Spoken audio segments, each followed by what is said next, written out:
A showdown in South Carolina, and the sparks went flying. The remaining 6 GOP candidates getting confrontational last night in the final debate before the state's primary. One of the sharpest and most personal exchanges happening between Jeb Bush and Donald Trump. Watch.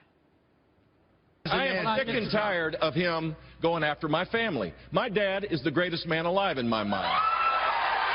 And while Donald Trump was building a reality TV show, my brother was building a security apparatus to keep us safe, and I'm proud of what he did. And he's had the gall to go after the World my Trade mother. Center came He's down had the during gall your to brother's go after reign. my mother. Remember that. Hold on. Let me finish. Some boos there at the end. I want to bring in Republican Congressman Mick Mulvaney of South Carolina, who's a member of the House Freedom Caucus. Sir, good to have you on the program. Thanks so much for joining us. Maria, good morning. Thanks for having me. So you're a lifelong resident of the Carolinas. Let me get your take on that exchange and the boos that we heard when Donald Trump basically tried to say that it was George W. Bush's fault that the trade towers came down. Yeah, that was strange. I'm not really sure why Mr. Trump did that. It was a fairly pro-Bush audience last night. You could tell that during the introductions. And as critical as Trump has been of different parts of the Bush presidency, I don't know of anybody generally in the country who blames George Bush for 9/11, and certainly nobody in that room blamed George Bush for 9/11. So that was a strange part of the day or the evening. Of course, it was a strange evening for most of the time. What do you think this tells us, or how do you think this plays for the people who are going to be going and voting next Saturday in the primary in South Carolina?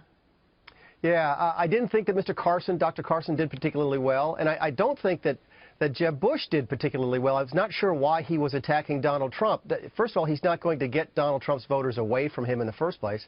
And secondly, even if he did peel them off, they're not coming to Jeb Bush. They would go to Ted Cruz or Marco Rubio. So I'm not really sure what Governor Bush was trying to accomplish last night.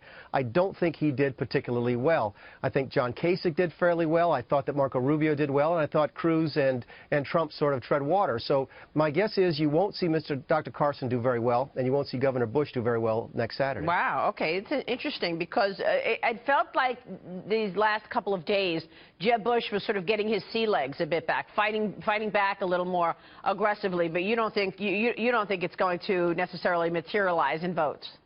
Well, look, if he's going to do well, he'll do well in South Carolina. South Carolina's a good place for him. That was a good audience for him last night. I don't think he had a Newt Gingrich-type moment. People forget that 4 years ago, Newt Gingrich was in 5th place today, and he ended up winning through a strong debate performance. I don't think you saw that last night from Governor Bush. So as effective as he may have been, I don't think he changed places. In fact, if anything, he probably lost ground to Mr. Kasich. And I guess, Kasich really is doing much better than before. He's emerging. In terms of the most important issues to the people of South Carolina, what do you think the number 1 and number 2 issues are? Immigration still drives a lot of things here. Immigration still drives a lot of the debate. You saw that last night, and you saw where that was probably more of the meat of the discussion. The candidates tended to agree in a lot of the areas until they got to immigration. There was a broad variety of policies on display, and I thought that was helpful and good for the debate. The one thing that disappointed me was the words debt and deficit were only mentioned twice. The word was only mentioned twice last night, once by Mr. Bush and once by Dr. Carson. And that's unfortunate because that, I think, is driving a lot of the discussion here in South Carolina as well. Absolutely. And you've got to give Donald Trump some credit here for pounding on this issue of immigration. Actually, we're going to speak about immigration coming out with House Speaker Paul Ryan, who joins us at the bottom of the hour. Let me get your take on Justice Scalia. Obviously, a lot of conversation and talk this morning about his fantastic legacy. What would you like to see take place at this point in terms of the president fighting back, saying, look, he's going to nominate the next justice? Yeah, I have to give credit to Governor Kasich. I'm not one of his supporters, but I thought his answer last night was one of the most thoughtful when he said that he hoped the president, because he knows the president's going to pick somebody. We all know the president's going to pick somebody. If you're the president, you're going to nominate somebody.